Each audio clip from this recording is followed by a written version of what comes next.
yale mawazo ulionayo. Ukiyatamka yanawezekana kwa jina la Yesu. Mungu akasema na iwe nuru, na nuru haikubishi. Maana Mungu amekuwa Mungu kwenye nuru. Mungu alipotamka nuru ikatokea. Utamke neno na biashara yako inawezekana.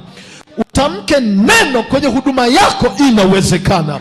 Utamke kwenye kitu chochote kwa jina la Yesu na inawezekana. Mimi nilienda kule shambani nikatamka neno. Ndio nikawaambia anzeni kuhubiri. Kuna nini? Anzeni kupanda, anzeni kulima. Kabla ya nilikuwa naambia subirini, toeni tu majani. Nimeenda juzi nikatamka. Na ndio nikawaambia anzeni. Unatamka inawezekana. Sasa kama utatamka madhaifu, ile nguvu inafanya kazi kwenye udhaifu. Kama ukitamka siwezi, yale maneno yanawezekana. Hebu mwangalia Musa, ni mdogo sana, anatamka maneno yenye nguvu kwa Farao. Ingewezekanaje atamke madhaifu kwa Farao? Anasema sio Mungu aliyekutuma.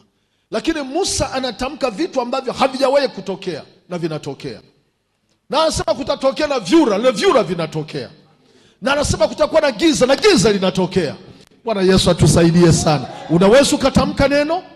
Yes, Mungu akufanye kuwa Mungu wa Farao. Hebu mgeukie mwenzako, mshike kabisa mkono, mwambie hivi, Mungu akufanye kuwa Mungu kwa Farao. Rudia tena kwa sauti, Mungu akufanye kuwa Mungu kwa Farao. Bwana Yesu asifiwe. Bado tuko kwenye ile mistari mitatu ya mwanzo. Nitakufundisha vitu vingi. Alafu baadaye nitakuja kwenye wale watu nilikuwa nakimbia, nani utaambatana nao kwa mwaka huu. Ili siku ya Ijumaa tuombee kazi zetu. Bwana Yesu asifiwe. Nauliza Bwana Yesu asifiwe. Unajua Mungu anatamka. Na tulifundishwa nguvu ya kinywa. Tulifundishwa kinywa, ulimi. Lakini nataka kuambia nguvu ya kinywa. Hebu sema nguvu ya kinywa. Sasa unaposikia anasema Mungu, mstari ule mwanzo ile, turudi pale tu mwanzo ile sura ya kwanza, mwanzo sura ya kwanza, hebu rudia mstari ule mstari wa kwanza. Anasema Mungu aliziumba na akaona, yani alikuwa anatamka. Unajua alikuwa haumbi hivi. Mwana kwenye matengenezo ya Mungu ni sehemu tu. Mungu alichukua udongo ndipo akamtengeneza mtu. Lakini sehemu zote Mungu alikuwa anatamka. Na kuwepo hivi na vitu hivyo vinatokea pale. Kwa hiyo alikuwa anatumia kinywa. Nguvu ya kinywa ni kubwa. Unaweza tamka kitu kikatokea. Na sasa nawaza sasa hivi kuna mambo ya editing. Kwenye mitandao kuna vitu unaweza ukaona kama mtu ameshika gorofani, tuna sinema tunaangalia, mtu amesimama hivi, amefungwa na kamba, alafu unaona huku ni barefu labda gorofa 30 huku chini. Alafu mtu amelala eti ameshikiliwa tukashati, alafu hivi nani duniani anaweza kuhatarisha maisha yake tu aende kwenye gorofa 100 kule juu alafu akalala? Amna. Nikaja nikagundua si ni editing hiyo. Ni watu wanatengeneza vitu kama hivyo. Sasa nikaangalia kumbe Mungu ni mwanzilishi hata wa vitu kama hivyo. Kwa sababu alikuwa anatamka tu alafu picha inafika inakuja pale. Na akienda kushika hivi ya duniani ukishika havipo. Lakini ile ya Mungu ukishika kinashikika. Aliposema na iwe nchi iwepo nchi, ukienda kweli unashika mti unaushika mti. Huyu Mungu ni wa ajabu sana. Kumbe maneno tukiyatamka yanatimia kabisa. Haleluya. Nauliza tena kwa sauti, haleluya. Sasa huwa naenda kuhubiri kule Star TV. Niangalie. Mkiniona nimekaa Star TV, unaona kule nyuma labda yamewekwa vitu makubwa mazuri sana. Lakini mimi nayo kuwepo pale, yani ni vikochi hivi, alafu huku liukuta tu la kijani, hamna kitu chochote. Mnanielewa lakini navyosema? Niangalieni basi, mnanielewa? Ndio maana siwaambii hawa waje kuchukua kule nako hubiri. wakichukua picha zitakuwa mbili tofauti kabisa. Yaani napokuwa mnaniona kwenye Star TV nazungumza na nini, ukiangalia huko kwa nyuma ni rangi la kijani, hamna kitu.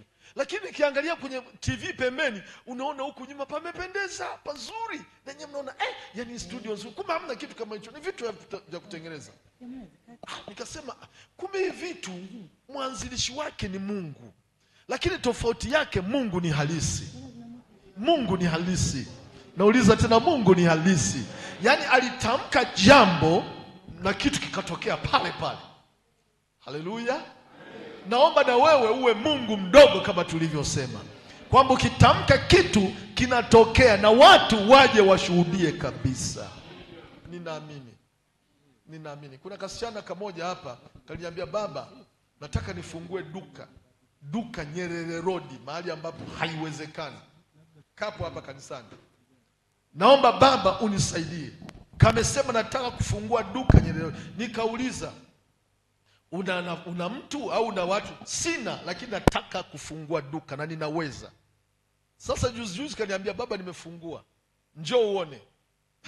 Na leo nimepita amefunga pale, lakini ameshafungua duka Nyerere Road, mahali ambapo hapawezekani. Lakini kwa kinywa alichotamka, Mungu akautengeneza njia. Mtu mmoja aseme amen. Sasa hivi ana duka, lakini kwenye maeneo ambayo hayawezekani. Ni very potential area. Ni maeneo ambayo yanauza sana, lakini Bwana amempambania tu kwa sababu ya kinywa. Hebu sema nguvu ya kinywa. Kwa hiyo mwezi huu wa kwanza haustahili utamke neno ambalo ni chanya na ni hasi, negative. Ni mwezi wa muhimu sana. Ni mwezi wa kutamka mambo ambayo unataka yawe. Ni mwezi wa kutamka mambo ambayo utatembea nayo. Ni mwezi wa kueleza ndoto ulizo nazo. Ni mwezi ambao utatakiwa uende kinyume na maneno au kauli za watu wa duniani. Isaya 55 na ule mstari wa 10 mpaka 11. Isaya 55, kimbia haraka. Isaya 55 mstari ule wa 10. Tunafundishana, nimekueleza hatuhubiri, tunafundishana. Hebu fungua Isaya 55. Maana kama mvua vile ishukavyo na theluji kutoka mbinguni, wala hairudi huko, huinywesha ardhi na kuizalisha na kuichipuza, ikampa mtu apandaye mbegu na mtu alaye chakula. Ndivyo itakavyokuwa neno langu litokalo kwenye kinywa changu, halitanirudia bure, bali litatimiza mapenzi yangu, nalo litafanikiwa katika mambo yale niliyoituma. Hebu niangalieni vizuri. Bwana wetu atusaidie sana. Nauliza, Bwana wetu atusaidie sana. Anasema ndivyo itakavyokuwa neno langu. Nimesema sehemu hizi mbili. Sehemu ya kwanza, wewe ni Mungu mdogo. La kwanza, hebu sema mimi ni Mungu mdogo. Lakini la pili, Bwana atakufanya wewe kuwa Mungu kwa Farao. Unanielewa? Lakini hayo mambo mawili yashike vizuri sana. Lakini anasema hivi, ule mstari wa 11, ni neno litakalo kinywani moja. Kinywa cha Mungu kwanza tuanze. Kwenye kinywa cha Mungu, kila linalotoka kwenye kinywa cha Mungu kupitia wewe kama Mungu kwa Farao, hilo neno halitarudi tupu. Sema amen. Kwanza neno la Mungu, hebu sema neno la Mungu linapitia kwako wewe kama Mungu kwa Farao. Sema linapitia kwangu mimi kama Mungu kwa Farao. Hilo neno halitaenda bure. La pili, sikiliza. Wewe ni Mungu mdogo. Kuna neno litatoka ndani yako. Haleluya, sema amen. Na hilo neno halitaenda bure. Lazima litatokea kwa jina la Yesu. Mtu mmoja aliyeokoka aseme kwa sauti amen. Anasema litokalo kwenye kinywa cha Mungu au kinywa chako. Sema litokalo kwenye kinywa cha Mungu au kwenye kinywa changu.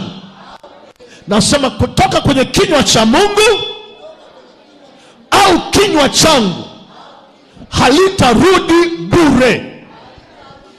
Haleluya. Naomba kwa jina la Yesu Kristo, neno utakalolitamka mwezi huu lisirudi bure. Kama umetamka kufanikiwa, lisirudi bure. Kama umetamka nataka liwe 1, 2, 3, mwisho wake lisiwe in vain, liwe na matokeo makubwa kwa jina la Yesu Kristo. Anasema bali litatimiza mapenzi yangu. Ninatamka mambo mawili: mapenzi ya Mungu yatapitia kwako, mapenzi yako yatatimia. Kama Mungu kwa Farao, lakini kama Mungu mdogo kwa mambo yako mwenyewe. Mtu mmoja aseme amen. Sasa ndio maana nasema semina hii itufungulie mambo yote ya mwaka mzima. Lolote tutakalo litamka ndilo tutakalolivuna. Lakini sana usiende kama watu wa duniani katika mwezi huu. Usiende kama watu wa duniani. Anasema kumbe kazi yake bali litatimiza mapenzi yangu. Sema maneno yangu ni mapenzi yangu. Mipango yangu ni mapenzi yangu. Ndoto zangu ni mapenzi yangu. Unaona anavyosema? Kwa hiyo hayo yatatimia kwa sababu ni mapenzi yako. Lakini anasema nalo litafanikiwa katika mambo yale yote ambayo wewe utayatuma. Bwana Yesu asifiwe. Nimetangaza, nimesema la kwanza tunaanza na Mungu, tutatembea na Mungu. Haleluya. Haleluya. Kwa hiyo kuna mambo ambayo unasema mimi siwezi, yupo Mungu anayekufanya wewe Mungu ufanikiwe. Lakini yapo mambo mengine ambayo wewe unafanywa kuwa boss katika hayo. Sisi ni mabosi kwa Farao. Sisi ni mabosi kwa Farao. Sisi ni mabosi kwa wachawi. Ni mabosi kwa vitu ambavyo vinaonekana haviwezekani. Mungu ayafanikishe. Sasa lazima mwaka huu hakikisha unatia mundu na kuvuna. Haleluya. Apply vitu. Unajua kuna watu ambao watu wanasema ili imani ifanye kazi lazima kidogo akili yako iwe fiatuke. Kuna vitu anzisha ambavyo unaona wengi wanasema haiwezekani, unaanza na Mungu, inawezekana. Nimeenda huo mtaa leo, tulikuwa tunatafuta kitu kimoja cha mashine ya kukatia majani. Nilikuwa namwambia Baraka, yani sehemu hiyo iko so congested. Imebana, si ndio watu wa sokoni. Yani imebana mpaka leo imebana, watu wako busy. Yani ukienda kwenye soko lile jipya, yani kila mmoja, mwingine mitumba, mwingine baisikeli, mwingine bodaboda, yani kila mmoja. Hivi nikuulize, Mungu hawezi kuwabariki hao watu kweli? Nauliza, kitu gani kinachowaforce? Kuna ndoto ndani, kuna msukumo, kuna aina fulani aliitamka anaipambania hiyo. Hivi niulize swali, kama ni mtu aliyeokoka vizuri, mwishoni mwa mwaka akienda kwa spidi hiyo atafika wapi? Na uzuri sisi tuliokoka, matumizi yetu ni madogo. Matumizi yetu sio mabaya. Matumizi yetu hatunywi pombe. Matumizi yetu hatuendi kwa waganga. Matumizi yetu hatuna vitu vinavyoitwa unnecessary. Hatuna. Sana ni familia na mwisho unajikuta unajenga nyumba. Alafu uwe nafanya kazi kama mchwa eneo lile. Mimi nikueleze mwisho wake inakuwa imekuwa guarantee. Na nakuguarantee utafanikiwa. Na unapofika ofisini unaitamkia kama Mungu wa lile eneo, kama Mungu wa ofisi ile. Unatamka Mungu sio dhalimu. Natangaza Mungu si dhalimu. Na anasema mapenzi yangu yatatimizwa. Naomba yatimizwe kwa jina la Yesu Kristo. Naomba mapenzi yako nafsi yatimizwe. Ndoto zako zitimizwe. Hata kama mwanzo unakuwa mdogo, lakini ukiwa mtumwa katika hilo na unatamkia, inawezekana. Ndio maana watu wanasema hata kwa watoto watamkie kubarikiwa, watabarikiwa tu. Hata kama hana akili, mtamkie kufanikiwa, atafanikiwa. Mnaniangusha, sema amen. Rudia tena, sema amen. Maana wewe ni Mungu. Ni Mungu kwa Farao, lakini wewe Mungu mdogo. Vitu hivi viwili vichukue na utembee navyo. Wewe ni Mungu kwa vitu. Unaweza ukamtiisha Farao akasikia na akatii kabisa, na inawezekana. Inawezekana hata mapepo kaambia pepo nyamaza kimya, na mapepo yananyamaza kimya kwa jina la Yesu. Maana sisi tuna uwezo. Haleluya. Mnabarikiwa? Mnabarikiwa? Anasema ule mstari wa 11, anasema ndivyo litakavyokuwa neno langu. Sio pengine, ni direct. Wanazungu wanasema direct speech. Ndivyo itakavyokuwa. Yaani sio kitu naweka option. Option maana yake ni kitu naweka kama pengine inawezekana, pengine isiwezekana. Lakini anasema ndivyo itakavyokuwa neno langu. Hebu tusome hapo, ndivyo itakavyokuwa neno langu. Hebu tuseme 1 2 3, ndivyo litakavyokuwa neno langu. Tena pamoja nami. Kwa hiyo amini kwamba kile unachokitamka ndicho kitakachokuwa. Kwa hiyo ninaomba kuanzia leo mgeukie mwenzako kumwambia kwamba usitamke maneno mimi siwezi. Usitamke maneno mwaka huu ni mgumu. Usitamke mwezi huu ni mgumu. Kwa sababu ndugu zangu, watu wa dunia wana maneno yao. Na sisi tufuate maneno ya watu wa duniani? Haiwezekani. Sisi tunaongozwa na Roho na sisi ni miungu. Mungu ameweka nguvu ndani yetu. Lazima tutamke vitu vya kitofauti. Mimi nikwambia hata Ignas, kama ukifanya kama mchwa kama wanavyofanya mjini na maneno haya, nakwambia utakuwa ni bonge la engineer. Nakwambia mpaka utakuwa unakataa kazi. Utakataa kazi, na naomba iwe hivyo katika jina la Yesu. Mbona watu hivi kuna kosa gani? Inawezekana makosa tunayafanya sisi. Mbona kuna mainjinia wengi wanafanikiwa?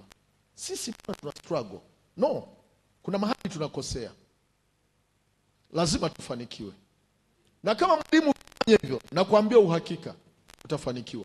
Na harusi za kanisani, yaani ndio zitakuwa mali yako. Watashangaa. Ukiangalia tu mama Sheila, si alikuwa sio, yaani wakati anaanza ilikuwa ni nothing, hamna. Ilikuwa ni mama Sheila, hamna. Tuseme ukweli. Lakini sasa hivi, na ninaamini ndio maana ni mtoa sadaka ya madhabahuni sana, kwa sababu anajua siri ya mtungi ni kitu gani.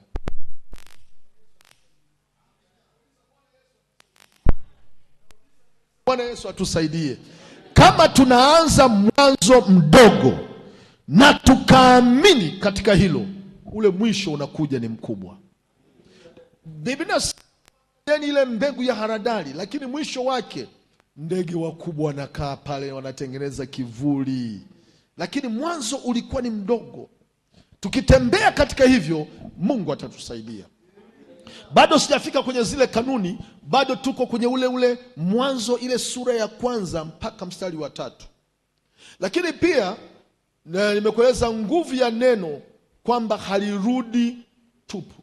Kesho yako inatengenezwa na mdomo au kinywa chako.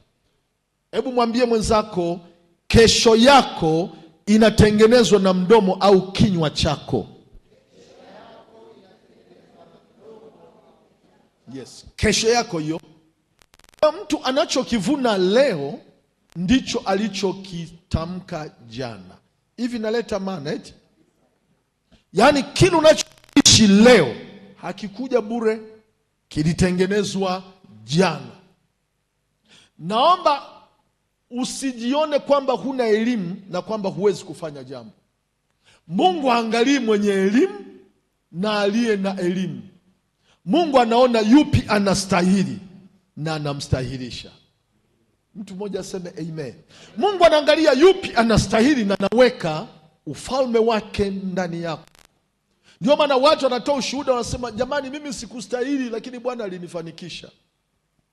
Kwa hiyo ile hali ya kuona labda haya mafungu ni ya watu waliofika chuo kikuu.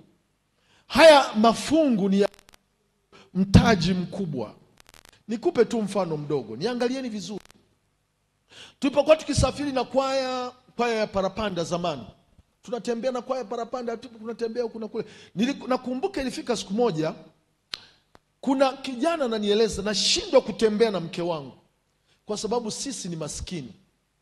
Na kwa kuwa mimi sio Mnyakyusa, ni Mgogo, watu wananicheka, wanasema Kigogo, wanasema Kinyakyusa, mambo yananiumiza. Sasa siku moja nilikuwa sina hela, na sisi tumeenda sasa kwenye mkutano, ananieleza, nilimfuata mchungaji wangu. Niangalieni, Mungu anaweza kufanya uwe from nothing ukawa something. Na kueleza lipokee hilo neno kwa jina la Yesu. Naeleza tena lipokee kwa jina la Yesu Kristo. Akanieleza, nilipomweleza mchungaji wangu kwamba natamani kwenda safari lakini sina chakula nyumbani, watu waliniletea mchele. Sikiliza, waliniletea mchele ambao yani eti nile nimwachie mke wangu, ni zile chenga za kutengenezea nini, vitumbua. Utafikiri Eliki alikuwepo. Ile ya kutengenezea vitumbua. Nikapewa, Bwana kubariki, chukua Dani, hivi ndio sasa umwachie mke wako. Anasema nilimshukuru Mungu kwenda kufungua nyumbani. Yani nimepewa chakula cha kutengeneza vitumbua. Yani niliona Wasukuma wanasema hii ni tuja, ni dharau kubwa. Tuliamua tukaumwaga ule mchele. Nimeondoka, mke wangu sijui anafanya nini. Wananishirikisha hapa nyumbani ili tuende safari ya nje. Kwa mimi nimekuwa ni mtu wa kuchekwa na ninazungumzwa kikabila kwa sababu nimeshajua kikabila. Mimi sina thamani. Tulipotoka tulienda na hubiri, nakumbuka tunaenda Dodoma. Akanifuata tena akaniambia kwamba hata nauli ya kuja huku nimekopa, maana mtaji wangu, sikiliza, Mungu ni mkubwa, mtaji wangu ni shilingi 5,000 na kazi yangu ni machinga. Natembea yani ni machinga, nikipata faida labda 2,000. Lakini nimemweka Mungu kwamba ndiye atanibadilishia maisha yangu. Ipo siku, anasema ipo siku Mungu atanitendea. Tulipokuwa tumemaliza pale chuo kikuu UDOM, yule akasema, baba ninaomba uniombee. Moyo wangu uko very down, uko chini. Tukamaliza kuomba. Kesho yake, sema kesho yake, mtu akanifuata akaniambia, hivi katika hao na kwaya kuna mtu mwaminifu? Unasema kufanyaje? Kuna Wachina wanataka kufungua depo kubwa sana Mbeya. Sasa niangalizie kuna mtu mwaminifu hapa. Tayari pale Bwana akanieleza kwa huyo kijana. Nikasema ndio, huyu nimefanya naye kazi muda mrefu sana, mwaminifu sana. Sinasema ukweli, ni mwaminifu sana. Nikamuunganisha na wale watu. Nikarudi Mwanza, ndugu zangu, nikasahau wala sijui. Baadaye akaja akaniambia kwamba niliitwa Dar es Salaam, nikaambiwa 1 2 3. Alafu nimerudi Mbeya, wamenidump. Wameniweka pale, wala sijui kitu chochote. Nakumbuka hata ile nauli ya kwenda Dar es Salaam ni deni nadaiwa. Nikamwambia endelea kumwamini. Nikamuuliza, kinywa chako unasema nini? Akasema kwamba Bwana ananifungulia mlango. Bwana anaenda kunifungulia mlango. Hebu tuseme amen. Ghafla aliambiwa njoo Dar es Salaam.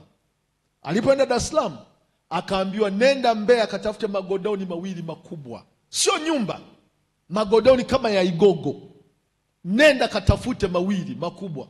Anasema yani ukishapata tu tuambie, hela tunatupa, tunakutumia, unakodisha yale manani. Yule kijana akaniambia, nimeambiwa niende Mbeya, hebu niombee.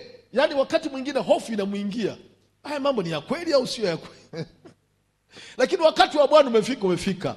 Mbingu lazima zikubali, lazima mbingu ziachie kwa jina la Yesu.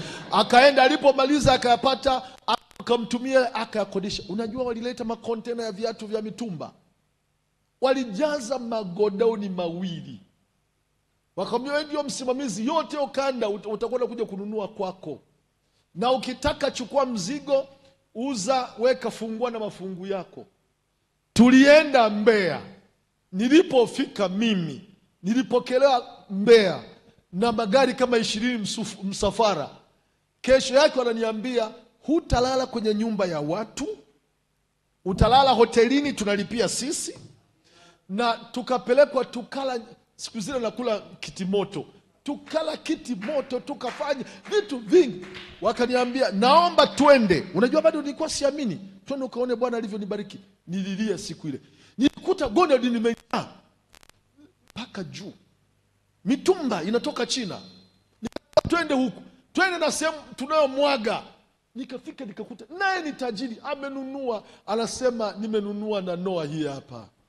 Watoto wangu nimewaondoa kwenye shule za wanaitaka sijui za kata za nini za kupitia madirishani. Wameniondoa. Watoto wangu wako wote wako wako inaitwa nini?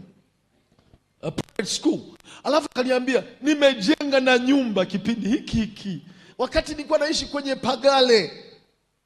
Inawezekana. Nasema Mungu anaweza akamuinua mtu yeyote. Hebu mwambie mwenzako nguvu kabisa, mweleze Mungu anaweza akamuinua mtu yeyote. Sasa yule mwanamke alikuwa haitwi kwenye vyama vya kina mama kwa sababu hana hela, wanakaa kwenye pagale. Akasema watu wakaanza kunamfuata, wanamwambia karibu tuingie kwenye chama chetu. Akasema siku zile sikuwa na kitu, mlikuwa mnialike. Hamna, Bwana atanipa marafiki wengine tofauti kabisa. Jamani, jana amebarikiwa. Mwingine tena sema ndio maana Mungu ukimtumikia anakubariki. Mwingine alifika hapo Mwanza, tunafua nguo tunampa, alikuwa hana tangu hata viatu tunampa. Lakini Bwana akambariki, sasa hivi ana maduka makubwa Singida. Ya simu nikikueleza. Na alikuwa ni zero. Shahidi ni huyu mama anafahamu. Kumbe unaweza ukawa unajitamkia wewe kwamba mimi siwezi, bila kujua inakuathiri. Mungu kutoka mbinguni huwa anatafuta nani wa kufanya naye kazi. Hebu jifanye kuwa tayari kwamba wewe uchaguliwe na Bwana mwaka huu. Na mimi ninaamini umechaguliwa kwa mwaka huu. Sema amen, haleluya. Yaani katika kile kidogo ulicho nacho, Mungu atakimultiply. Mungu atakiongeza. Narudia tena, Mungu atakiongeza. Narudia mara ya 3, Mungu atakiongeza. Narudia mara ya 4, Bwana atakiongeza. Hebu itengeneze kesho yako, na inawezekana. Yaani leo kuna vijana sasa hivi walikuwa maskini, wana maduka ya spare za nani, maskini. Na unajua Mbeya zamani walikuwa hawajasoma. Maskini najua, wengine maduka ya spare. Hata kama leo mchungaji nikikupa namba za watu hao, nikuulize hebu niambie ushuhuda wako, watakwambia halo, tulikuwa maskini. Lakini kwa kutembea na yule baba na mama yule Mungu alitubariki, alitubadilisha kinywa, tukatamka hivi. Leo ni watu tunaofanya maduka, biashara za jumla Mbeya, na tunajulikana. Nauliza kwako inawezekana? Nauliza kwako inawezekana? Mgeukia mwenzako mwambie hivi, Mungu haangalii kiwango cha elimu yako.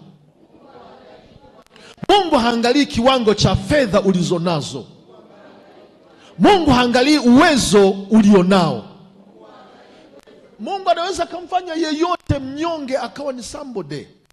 Mungu anaweza kumfanya, hebu mwangalie Yusufu, hatusomi alienda chuo kikuu cha wapi. Lakini kwenye nchi ya ugeni Mungu anamfanya kuwa waziri mkuu. Unanielewa? Mungu huwa anaenda kwa watu wanyonge ili kuwadhalilisha watu walio na vitu. Mungu angalii mtu, Mungu amtengenezi mtu ili baadaye aseme kwamba nguvu zangu. Mungu anafanya na mtu ili kesho aseme Mungu ndiye katenda. Na mimi naomba 2026 hayo matamshi yawe ndani yako, kwamba Mungu ametenda. Nasema kesho yako itengeneze leo. Kesho yako itengeneze wiki hii. Kesho yako itengeneze wiki. Hebu sema amen, haleluya.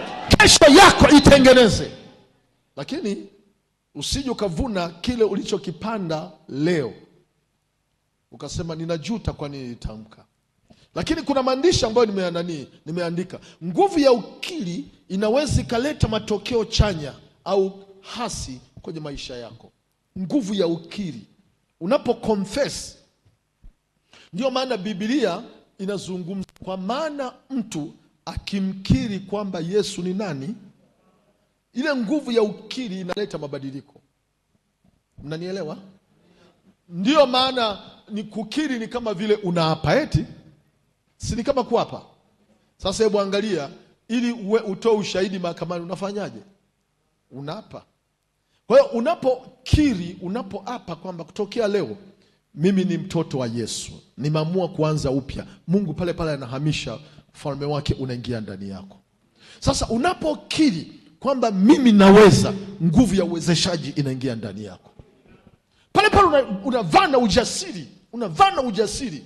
Lakini ukinyosha mkono ukakiri kwamba siwezi, nguvu ya kushindwa inakuingia pale pale. Na ndicho hicho kinatusumbua. Unajua mimi nikueleze katika lika letu hili, lika letu hili, niangalie lika letu. Wazazi wetu wengi walifanya makosa eti. Yes. Kufika hapa mimi nasema wengi wetu ni neema ya Bwana. Kabisa. Ukiangalia wazazi wetu wengi waliishi katika uprimitive. Yani ile hali ya uduni wa elimu, duni wa maisha kwa kiwango cha wazazi wetu. Na kusema uongo, watoto wetu hii generation hii ndio kidogo inaleta mabadiliko. Unaona wengi wanazungumza Kiingereza, wengi wanaenda vyuo vikuu vizuri, wengi wanaanza kufanya vitu revolutions kubwa. Ndio maana unaona makampuni mengi yanachukua vijana wengi sana, yanafanya vizuri sana kwa sababu ya mabadiliko makubwa sana leo. Lakini ukiangalia wengi wa wazazi wa umri wetu walifanya makosa mengi sana. Na ndio maana unaona tumepitia wakati mgumu sana. Maisha yetu naomba tuyakatae kwamba yasilingane na wale waliofanya makosa. Bwana Yesu atusaidie. Yaani unaweza ukasema aliyafanya baba, mimi nabadilisha kwa jina la Yesu. Nabadilisha. Ukianza kusema ukoo wetu uko hivi, wazazi wetu wako hivi, ndio kama unatengeneza kili wako, unatengeneza na unakudhoofisha pale pale, na ujasiri unaisha. Unashindwa hata kufungua magazeti ya kutafuta kazi. Unashindwa kwenda kucompete na watu wanaofanya tenda kwa sababu tayari umeshadhoofishwa. Ninaamini mimi wanasema hivi, mahali popote ukienda hutapigwa. Kwa mfano mimi mtu akiniambia kwamba baba ninaomba unisaidie ongea na fulani, mimi wanasema nipe niongee naye. Kwani atanifanya nini? Hawezi kunitukana, hawezi kunipiga. Kama kazi hana, kama kitu hana, ataniambia sina. Unanielewa? Lakini kuna mtu juzi aliniambia kwamba zungumza na mtu fulani, ni mtu mkubwa sana nchi ya Tanzania, atafanya 1, 2, 3. Si nilikwambia hata mama, huyo mtu mkubwa sana Tanzania atakusaidia fanye hivi na vile. Nikasema it's okay. It's okay. Usiku nikawasiliana naye, mtu mkubwa. Ni kweli, labda katika hizi nafasi 3, 2 hizi ninaziweza, mimi nitaziweza sana. Ananiambia, lakini moja sitaweza. Lakini nakuhakikishia kati ya hizi, nikasema kati ya hizi 2 mimi nataka hii. Akasema okay, kama nataka basi nitapambana, utaipata. Lakini mwanzoni nilianza kuambia hutaweza. Hutaweza. Mimi nina tabia hiyo. Ninaomba na wewe uwe na tabia hiyo. Hata kama huna tai, nenda na wale walio na tai. Kama Bwana amesema utapata hiyo kazi, utapata tu. Hata kama wewe unajiona hujui Kiingereza sana, hao wengine wanasema thank you, thank you, thank you. Yaani Bwana anaweza kapindua kitu chochote. Mungu anaangalia jinsi ulivyowaza, unavyojiweka. Kama ukijiweka siwezi, hutaweza. Naomba neno la kuweza liingie ndani yako katika jina la Yesu. Rudia tena, sema amen. Hawa mainjinia hawa, pambana na wale ambao wana uzoefu wa miaka mingi. Yaani utashangaa wengine watapigwa chini, wewe utachaguliwa. Unaamini hivyo? Sikwambii utikise kichwa, ungesema kabisa kwa sauti. Ukitikisa kichwa basi unachukua maisha ya Goma Mli. Unaamini hivyo inawezekana? Yes, ukisema ndio unatamka. Lakini ukitikisa kichwa hivi, kwani nani ni Goma Mli?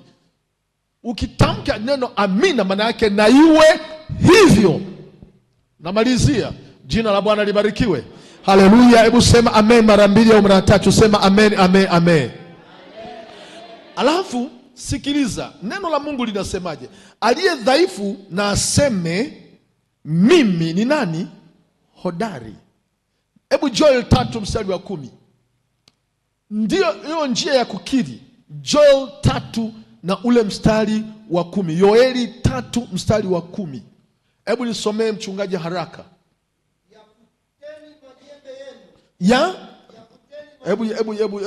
Hebu nenda vizuri sasa.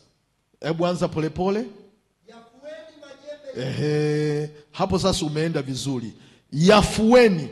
Hebu tusema tena kwa sauti. Yafueni majembe yenu. Yawe panga. Na miundu yenu iwe mikuki.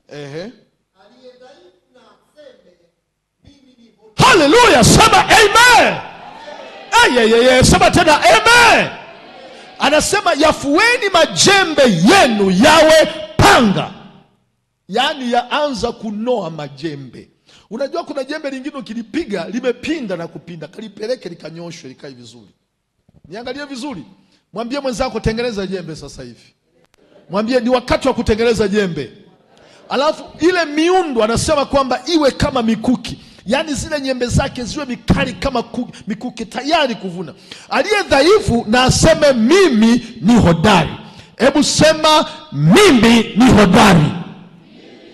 Geukia mwenzako mwambie hivi, kama unadhani wewe ni dhaifu, tangu sasa ujue wewe ni hodari. Mnaniangusha Bwana, sema tena kwa sauti. Hebu mgeukie mpige begani kabisa, mwambie hivi, mwambie kwa sauti, fua majembe yako. Yanoe majembe yako. Yawe kama mapanga. Miundu yako iwe mikuki. Aliye dhaifu na aseme mimi ni hodari. Unaona nguvu ya ukiri? Mimi ni hodari. Yaani unajua Wasukuma wanasema nguvu ya muoga nani ngumi. Unajua ngumi ya muoga ile akikutandika moja unaweza ukafa. Anakupiga moja alafu anatimua mbio, ndio waoga walivyo. Na ukipigwa ngumi ya muoga inauma. Alafu ameshtimua, amekupiga haja kupiga. Yaani kama wewe unadhani kwamba wewe ni dhaifu, tangu leo change your mind. Change your mindset, badilisha ufahamu wako. Yupo Mungu anayetufanya kuwa hodari. Na ile nguvu, tuna nguvu ya mbinguni na nguvu ya ulimwenguni hapa. Ile nguvu ya mbinguni ile kuumba nguvu za mbinguni, sio kuhubiri injili peke yake, ni yale mamlaka pia. Mwaka huu ya mbinguni lazima tuwe na mamlaka. Biblia inasema pewa mamlaka mbinguni na duniani. Sasa yale ya mbinguni ni ya kuvuta na mamlaka yote. Kama unajiona huwezi, kwa jina la Yesu unajazwa nguvu ya uweza. Kama unasema mimi siwezi, unajazwa nguvu ya kuweza kwa jina la Yesu. Kama unaonekana ni dhaifu, basi Mungu akupe uhodari wa kipekee. Sema amen. Na wale wote waliojiona ni wadhaifu, Mungu aliweka nguvu ajabu. Hata yale majeshi yalipigwa yakasambaa yote. Na akasema imewezekanaje? Mungu ametusaidiaje? Wanatambua ni Mungu aliye hai. Hebu angalia, sikiliza nikueleze. Uwezo wa kubomoa ukuta wa Yeriko kwa watu kama wale haukuwepo. Lakini vipi ukuta ulipodondoka? Swali sema kwamba huyu ni Mungu. Mnaniangusha. Swali sema huyu ni Mungu. Tuendeleeni kuamini kwamba aliye ndani yetu ni hodari. Aliye ndani yetu ana uwezo. Aliye ndani yetu, hata kama ukisema huna mtaji, ana uwezo wa kukufanya mtu yeyote, kama nilivyoeleza wa Mbeya, anainuka from anywhere na Bwana anamwezesha. Mtu aseme amen. Rudia mara ya pili, sema amen. Mfano tu mdogo. Siku moja uniwache ule, sio mzuri sana. Mimi niliwaza, nikasema nilisema nimerudi Tanzania kutatua mambo kadhaa. Nikamwacha mama kule Marekani. Alafu niliporudi, kila nikiuliza tiketi, wananiambia tiketi zinazidi kupanda juu. Na muwaza mama aliko ni mbali mno. Yeye ana tiketi ya kurudi, lakini nitaendaje huko? Ni mbali, hela nyingi. Yaani ukipiga hesabu zimeshafika karibu milioni 10 na sina hela. Nataka kumpa mfano mdogo tu mzuri. Nikaona ngoja nianze kuomba. Mungu anawezesha. I tell you the truth, Mungu anaweza. Nasema tena Mungu anaweza. Nauliza tena kwa sauti ya tatu, Mungu anaweza. Nikiwa nawaza, rafiki yangu mmoja ananiambia kwamba msalimie mama, ananiambia ulifika salama? Nikasema tulifika salama. Okay, how is your family? Familia yako ikoje? Na mke wako Mama Bishop anaendeleaje? Nikasema kwamba nilimwacha huko, lakini nawasiliana naye, ni mzima. Anasema how itakuwaje sasa, unataka uje lini? Anasema, nikamwambia naanza ku raise fund. Nikamwambia naanza kusanya hela ili niende nikamchukue. Anasema kwamba no, kwa supposed kuniambia. You are supposed to tell me. Kwa nini upate shida wakati sisi tupo? Nikasema Mungu ajabu. Anasema sasa, nenda kauliza shilingi ngapi? Nikaenda kuuliza ticket, wakaniambia dola hizi 3,000. Shilingi dola 2,700. Akasema na kuongeza na 300 ziwe ni za silinius, vitu vidogo vidogo hivyo. Yaani nilishangaa. Akaandika cheki ya shilingi hizi. Shilingi 3,000. 3,000 mnafikiri shilingi ngapi? Hebu zidisha kwa 2,500. Hebu zidisha. Yaani mtu tu akaandika hapo akasema kwamba naituma kwa mke wako huko, wataiweka kwenye account uchukulie Tanzania. Haki ya nani? Mtoto wangu yaani kesho ananitumia cheki hii. Imeandikwa dola 3,000. Na mimi nikamwambia iweke haraka. Nikapata ujasiri, nikaweka tiketi, nikapanda treni ya umeme, nikakimbia. Siku 2-3 nimeshamuona mama. Nina nguvu ya kurudi tena. Yaani nikueleze, nikaamini kabisa. Asiye na kitu aseme anacho. Aliye dhaifu aseme mimi ni hodari. Asiye na elimu aseme ninayo elimu. Inawezekana, sema amen. Mwezi wa kwanza uwe ni lango la mwaka 2026. Uwe ni mwezi wa matamko. Uwe ni mwezi wa kutamka. Ni mwezi wa kujaza palipo na utupu. Mwezi wa kuweka nuru penye giza. Ni mwezi wa kupangilia vitu ili tutembee navyo. Tusiingie tu. Hata wewe mzee wa kanisa, usiingie tu kama mazoea yako. Unasema mwaka unataka 1, 2, 3. Nabadilika. Nabadilisha ofisi yangu, naongeza wateja, nataka mwishoni mwa mwaka kuwe na 1, 2, 3. Na ukaanza kuchakalika kama watu wa sokoni. Inawezekana. Natamka kwa jina la Yesu, inawezekana. Aliye dhaifu na aseme ni hodari. Asiye na kitu na aseme ana kitu. Asiye na elimu na aseme na elimu. Na Bwana atakuwezesha. Haleluya. Mnabarikiwa. Kama nabarikiwa, nyosha mikono yenu. Asante kwa jina la Yesu Kristo. Mnaonaje mpaka tukienda mpaka mwisho wa wiki hii? Naamini utabarikiwa. Kesho ndio. Naamini leo. Nenda ukapitie, kwa sababu tuna rekodi hapa. Tuko live. Nenda ukapitie, uangalie pole pole. Alafu mimi napiga magoti na kuombea. Mungu akusaidie. Hapo mwanzo, huu ni mwanzo. Mwanzo wako lazima utengeneze vizuri. Mungu, la pili, ule mwanzo msingi wake uwe ni Mungu. Aliumba yale matamshi, anza kuyatamka. Kile unachokitamka unaumba. Na iwepo nuru. Mwaka huu nitajenga. Na ukianza kusema nitajenga, nitawafundisha kuanzia kesho namna ya how to set your goal. Namna gani ya kutengeneza malengo yako ili mwisho itokee. Maana mwaka jana ulisema nitakuwa hivi, umeisha. Haujui how to set the goal. Hujui kutengeneza malengo yako. Lakini mwisho wetu utukute. Kama unataka kuanza kwenda China, ujikute unanunua tiketi ya kwenda China. Vitu hivi havitokei. Kuna mtu mmoja aliniambia, Bimu, usinione hivi. Hata hii hela ya kwenda China nimekopa. Nimeambatana na mtu mwenye kitu, najua kesho kutwa nitaenda peke yangu. Lakini leo mall pale City, kasichana kidogo tu akanakuja hapa siku zingine. Anakafahamu ukatoto. Yaani akatoto kalikuwa kako hivi tu. Akana mbele. Narudia, hakana nini? Mbona hamsemi kwa sauti? Hakana. Na Mungu hao ndio anawataka wasio na mbele wala nyuma, ili utukufu uwe mkubwa. Wazungu hawa wanaokuja hawa wakamuona kanisani, kanaona kasichana kako so bright. Nasema kwamba unafanya shughuli gani? Kanasema